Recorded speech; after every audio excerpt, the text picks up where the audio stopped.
émission de la France. Bienvenue dans votre émission de France. Et qui ne rêve pas d'avoir une belle famille? Qui ne rêve pas d'avoir une famille qui s'unit autour de la table, qui partage, qui a le bonheur, la santé, l'allégresse, la joie et encore plus la prospérité? Une famille qui s'unit devant la présence de Dieu et qui donne une satisfaction que la famille vient de Dieu. Peut-être vous êtes là en train de vivre des divorces, des séparations, des disputes, des querelles.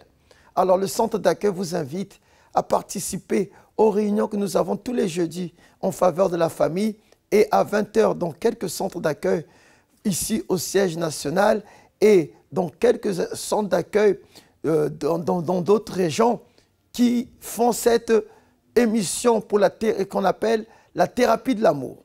Mais on va regarder le cas de Francisco et de cette personne qui est arrivée avec Fallon aussi, pareillement. Elle est arrivée au centre d'accueil et ils se sont rencontrés ici. Mais avant de se rencontrer ici, ils sont venus avec plein de problèmes. Mais il a fallu qu'ils résoudent leurs problèmes et après, vous allez voir ce qui s'est passé entre eux.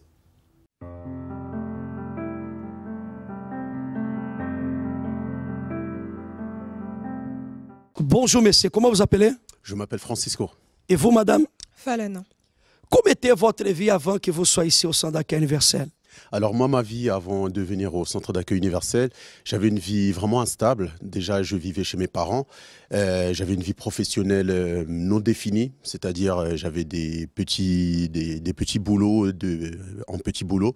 J'avais une vie financière totalement détruite également parce que je recherchais beaucoup la facilité au niveau financier, c'est-à-dire j'étais facilement influençable au niveau des business que les amis peuvent me proposer. J'essayais d'avoir l'argent de manière illégale, ce qui a provoqué une dette de 10 000 € et être fiché à la Banque de France.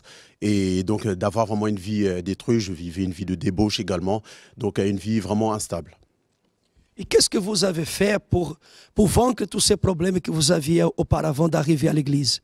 Alors en venant donc à l'église, je suis arrivé, j'ai écouté les conseils qu'on a pu me donner, j'ai écouté également la parole du pasteur et j'ai décidé de mettre en pratique ma foi, d'agir ma foi réellement par rapport aux campagnes d'Israël qui ont pu être... enfin, j'ai saisi cette opportunité de prendre des décisions, des attitudes par rapport aux campagnes d'Israël, des propos de foi, des chaînes de prière. Et aujourd'hui, donc ma dette a été... toutes mes dettes ont été supprimées.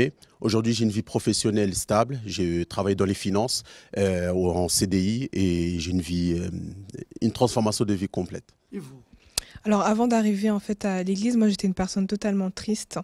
J'avais vraiment beaucoup de problèmes au niveau de ma famille avec mes parents. C'est-à-dire qu'en fait j'étais vraiment rebelle.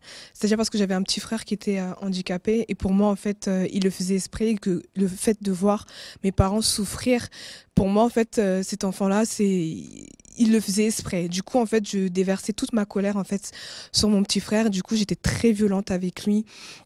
Et dehors, j'étais une fille d'apparence en fait. Je montrais à tout le monde que comme quoi j'allais bien. Mais en fait, à l'intérieur de moi, quand je rentrais à la maison, ça n'allait pas du tout. J'avais des pensées suicidaires. J'étais vraiment très, très négatif. Je vivais dans la débauche. Je sortais la nuit. Je n'écoutais vraiment pas mes parents. Donc, j'étais vraiment rebelle et j'étais même à un point de frapper mes parents parce que voilà, j'étais vraiment très, très colérique en fait. Et quand j'étais vraiment en colère, j'avais même des plaques qui arrivaient sur mon corps. Je suis arrivée à l'église. J'ai fait les chaînes de prière, surtout du vendredi, de la délivrance. J'ai fait les campagnes d'Israël pour mon petit frère, pour ma famille, pour que ma famille soit unie et que nous tous, on soit tous ensemble. Donc aujourd'hui, ma famille est totalement délivrée, on est tous unis. Mes parents viennent à l'église alors qu'avant, ils ne venaient pas. Mon petit frère, je l'aime beaucoup, je n'ai plus de colère envers lui comme avant. Et la vie sentimentale? Et la vie sentimentale, c'est vrai qu'avant, je vivais une vie vraiment de débauche. Et je couchais avec des filles à droite à gauche, je sortais avec plusieurs filles en même temps. Mais aujourd'hui, j'ai pu être béni. Donc, j'ai une femme avec qui je me suis marié récemment, donc, que j'ai connue également dans la présence de Dieu. Donc, totalement béni. Quels sont les conseils que vous donnez à cette personne qui écoutera votre témoignage? Alors, les conseils que je donne à cette personne, c'est vraiment d'écouter, de prendre en considération les conseils qui sont donnés, la parole qui sort vraiment de la bouche du pasteur, qui est basée sur la parole de Dieu, et de mettre en pratique, d'agir vraiment la foi, de ne pas avoir de doutes, de se dire je vais pas avoir une nouvelle vie, une transformation réelle dans ma vie, une nouvelle vie. Amém. Vous avez entendu le témoignage, l'histoire de vie de ces couples qui sont aujourd'hui mariés ensemble, mais qui ont lutté pour avoir la transformation de vie. Et le même Dieu qui a transformé leur vie transformera la vôtre aussi. Alors prenez possession de cette victoire.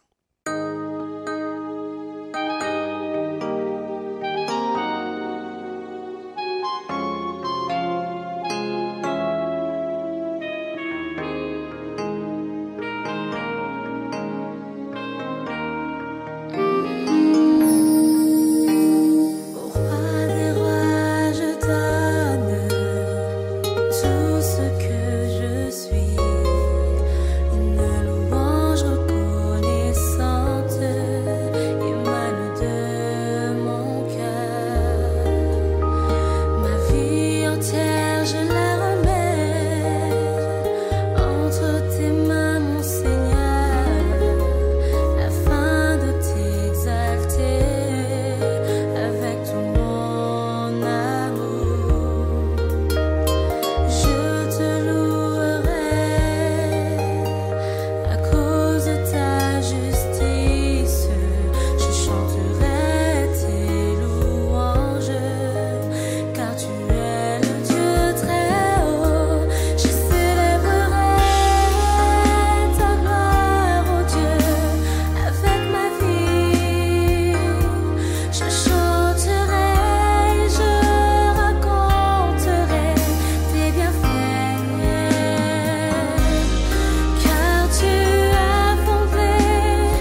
Regardez, tout commence mal et tout finit bien avec Dieu.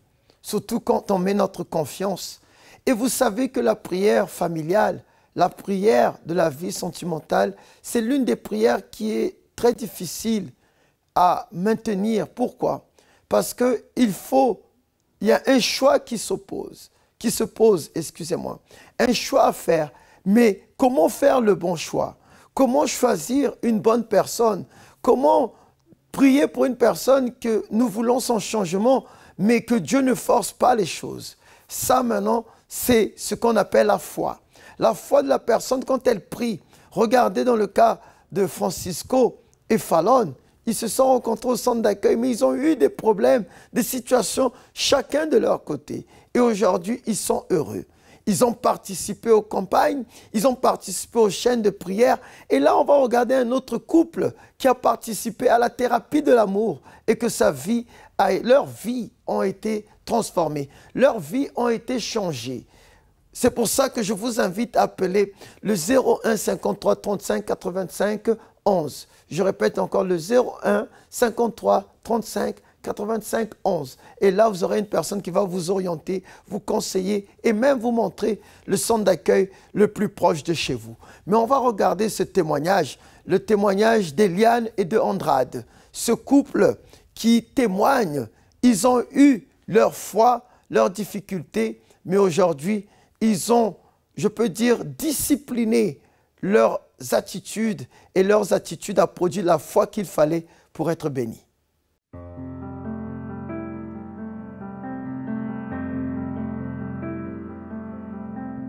Bonsoir, comment vous appelez? Bonsoir, pasteur Andrade. Andrade. Et vous, madame? Eliane. Eliana. Bon, qui veut parler en premier plus? Hein? Andrade? Les dames d'abord. Dame d'abord? On va commencer par elle.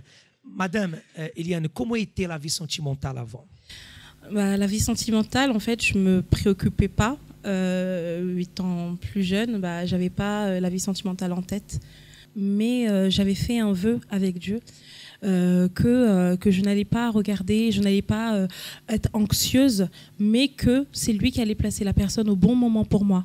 Et Andrade, de ton côté, comment était ta vie sentimentale avant? Bon, moi, contrairement à mon épouse, la mienne, elle était un petit peu plus agitée. J'étais déjà en couple. Par la suite, donc, elle est tombée enceinte, donc on a eu un enfant. Et petit à petit, donc, j'ai voulu mettre ma vie en règle devant Dieu. Et donc, à un mois du mariage, donc tout était déjà prêt. Donc là, j'ai appris donc, que la personne m'avait trahi. Et j'étais par terre. Je n'y croyais plus. Parce que non simplement, parce que bon, moi j'ai mis toutes mes forces pour cette relation, parce que j'ai pris un engagement voilà, de vouloir me marier avec la personne. Et même derrière aussi, après cette situation, il y a aussi d'autres répercussions derrière, parce que bon, elle connaissait tous mes accès bancaires, tout ça, donc j'ai même des problèmes financiers à cause de toutes ces choses-là. Donc plus le temps passé, avancé, donc moins je croyais dans l'amour. Et quand est-ce que la thérapie a commencé à fonctionner dans vos vies? Et par exemple, Eliana, vous avez commencé peut-être à vous préparer et à commencer à investir dans la vie sentimentale. Qu'est-ce que vous avez fait pour changer la situation?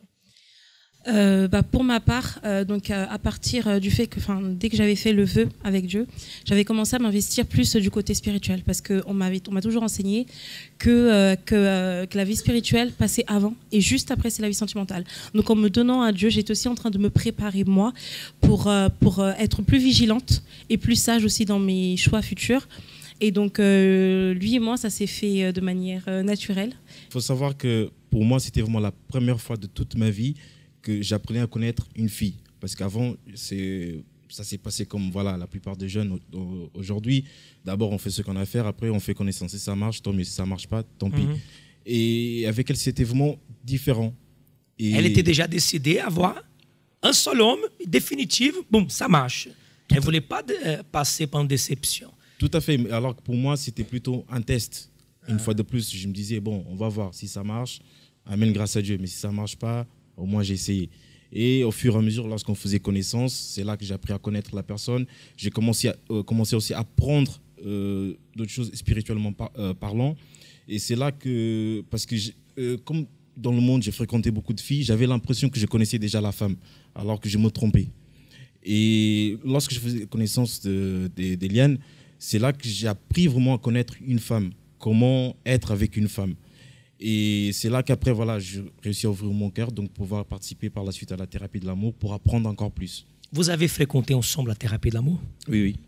Oui. La dernière campagne qu'on a eue, donc moi j'avais sacrifié par rapport à ma vie sentimentale, parce qu'il faut savoir qu'on a déjà eu une campagne pour la vie sentimentale, mais à l'époque j'ai pas voulu sacrifier parce que je me suis dit bon tiens, je vais déjà me marier avec la personne, à quoi bon, ça sert à rien, mais je me suis trompé. Et donc là cette fois-ci donc je dis non, je ne laisserai pas passer cette opportunité. Moi, justement, la campagne que lui n'a pas faite, moi, je l'ai faite pour la vie sentimentale. Tu le connaissais déjà à ce temps-là? Je ne pense pas, non. Non, intéressant, je ne connaissais pas.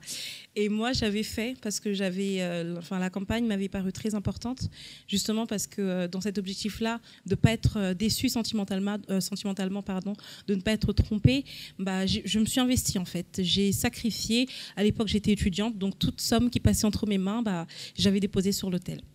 Dans cette campagne-là, pour la vie sentimentale, pour la vie sentimentale, oui. Où il n'a pas participé. Lui, il n'a pas participé. Moi, je ne le connaissais même pas. Non. Le temps passe, le temps se croise. Et un jour, lui qui n'a pas fait a compris l'importance de l'autel. Elle qui a fait et a confié en Dieu. Le temps a passé et aujourd'hui, je voulais savoir qu'est-ce que Dieu a fait dans vos vies sentimentales. Bon, aujourd'hui, on est béni. Dieu a ouvert les portes. Et donc, le mois d'octobre, donc on s'est mariés. Vous qui avez toujours attendu connaître une personne, vous avez même rejeté d'autres parce que Dieu vous a montré.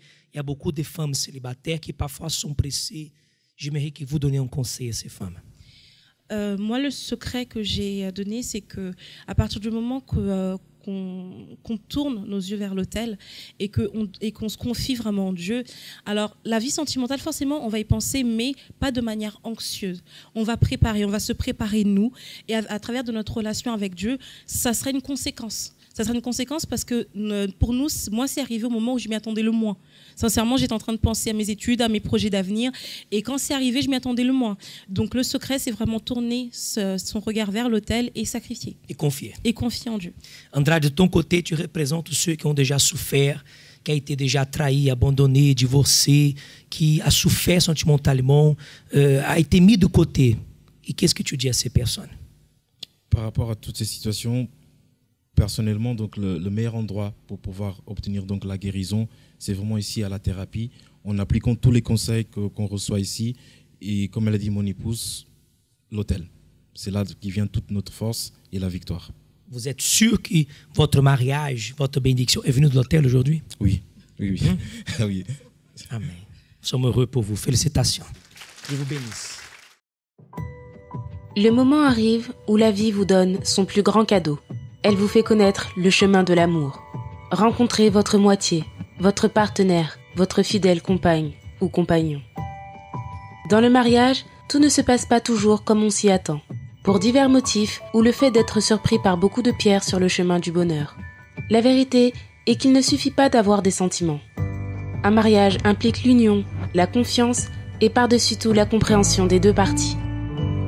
Il est nécessaire de s'entendre, de reconnaître le bon et le mauvais côté de chacun, pour réussir à surpasser les obstacles de la vie, pour que les deux deviennent un seul. Et cela oui, est la véritable clé du succès dans le mariage. Dans ce parcours à deux, tout est possible, mais les problèmes tels que les maladies ou les problèmes financiers peuvent ébranler n'importe quel mariage. Et pour que vous n'en soyez pas victime, maintenez une posture positive et croyez dans le changement. Combien de personnes sont maintenant en train de passer par de sérieuses difficultés dans leur vie? Ayant faim, ou même froid, dans la solitude. En vérité, quel est votre véritable problème? Mettez un point final à ces disputes qui ne vous emmènent nulle part. Luttez pour votre relation. Participez à la thérapie de l'amour. Une réunion du centre d'accueil dédiée à vous qui souhaitez un mariage encore plus fort.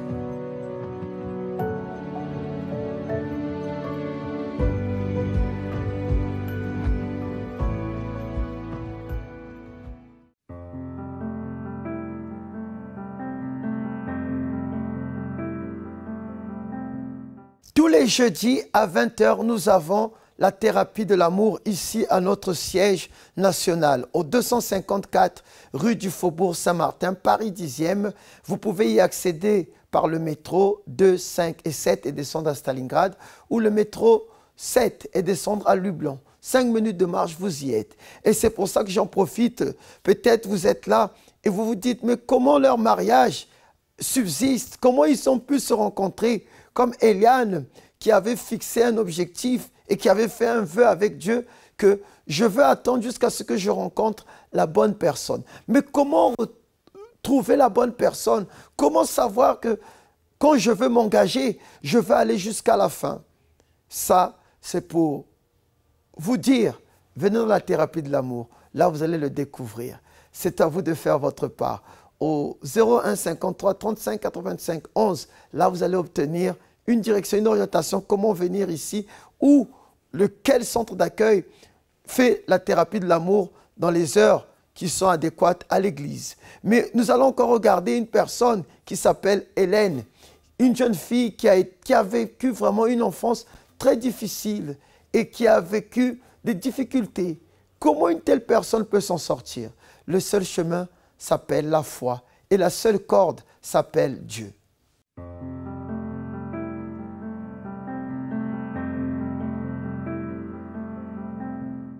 Dans quel état vous étiez quand vous êtes arrivé au centre d'accueil?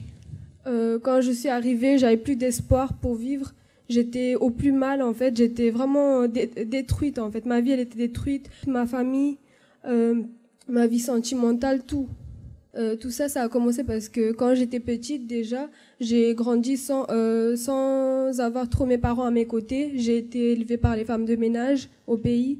Et j'ai été élevée également par mes grands-parents au Bangladesh. Je suis arrivée en France quand j'avais vers 10 ans. Et en fait, il y a pas mal de choses qui s'est passées déjà au pays. Comme les femmes de ménage me gardaient, la femme de ménage, elle a été payée par un monsieur qui était venu, en fait, parce qu'il y a beaucoup de moustiques au pays. Donc, ils étaient venus pour mettre un espèce de gaz pour se débarrasser de ça. Et ensuite, j'ai vu que le monsieur, il a donné de l'argent, en fait, à la femme de ménage. Et la femme de ménage m'a dit va avec cet oncle, etc., monte au toit parce que l'odeur du gaz, voilà, comme tu es malade, tu vas tomber encore plus malade. Je comprenais pas, je me disais bon, il me touche comme ça, personne ne m'a jamais fait ça, c'est bizarre. Quand même, j'avais vers 7 ans. Vous aviez quel âge? 7 ans. Oui, j'avais 7 ans. Je vivais mal en famille parce que mon papa, en fait, il était très violent, alcoolique. Donc j'ai décidé de faire une fugue. J'ai fugué 2 fois.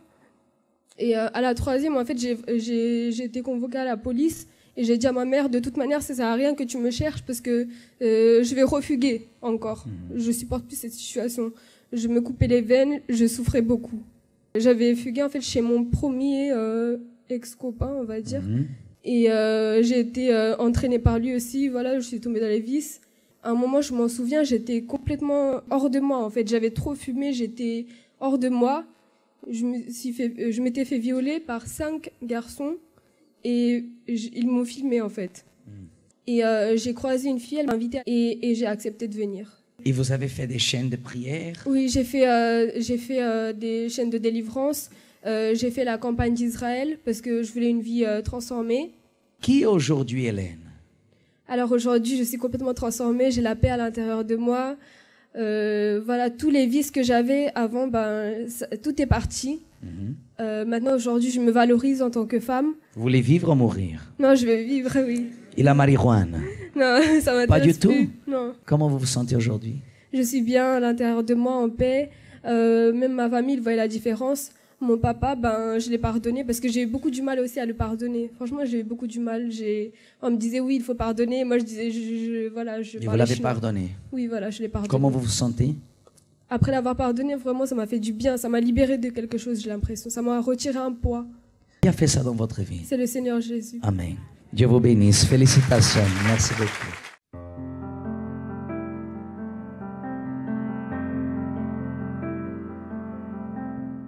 Alors, qui veut arrêter de souffrir? Ceux qui se disent que non, j'en ai assez. Je veux vivre, je veux commencer à vivre, arrêter de survivre. Regardez Hélène, depuis, je peux dire, la maison familiale, avec ses parents, ça ne marchait pas. Elle a vécu des atrocités que son père faisait vivre à sa mère. Et c'est là qu'elle a fugué. Mais en se jetant dans les bras de la personne qui était censée l'aimer, l'aider, ça n'a pas marché. Et regardez ce qui s'est passé. Une petite combine qui l'a traumatisée. Et regardez là où ça l'a mené. Cigarettes, boissons, drogue et encore plus loin. Mais vous avez regardé ce témoignage. Vous avez regardé comment une vie peut être détruite juste, je peux dire, dans une petite période. Mais en même temps, une vie aussi peut être restaurée dans une petite période. Ça dépend seulement d'une décision. Alors, vous qui voulez vraiment savoir plus par rapport à la thérapie de l'amour, aux réunions familiales que nous avons tous les jeudis ici au centre d'accueil, vous pouvez naviguer sur le centredaccueil.fr. Là, vous allez avoir des messages, des orientations, des témoignages, comme vous avez pu voir dans cette émission. Et ça sera à vous de jouer. Mais si vous dites que non, moi, je vis une vie aisée, bien, ok, heureuse, alors ça ne vous concerne pas. Mais si vous avez un problème, vous dites que non, j'en ai assez de ce problème, je veux la solution. Vous avez frappé à plusieurs portes, vous avez frappé à plusieurs endroits, mais vous n'avez pas vu le résultat dont vous désirez. Alors, venez essayer cette porte qui s'appelle l'Éternel. Parce qu'il vient pour restaurer. Il a cloué tous les problèmes sur la croix pour qu'on puisse avoir cette victoire. Et vous pouvez avoir cette victoire. Mais ça dépend, comme je vous ai dit. La corde, c'est Dieu. Mais la foi, c'est cet endroit-là où vous devez manifester. C'est vous, la corde, elle est là. Et par votre foi, c'est à vous de tirer et de monter et d'aller vers le haut. Mon temps est arrivé, la fin de cette émission est arrivée. Mais vous, c'est là où vous commencez. Je vous souhaite une bonne soirée ou une bonne journée de là où vous nous regardez. Que Dieu vous bénisse.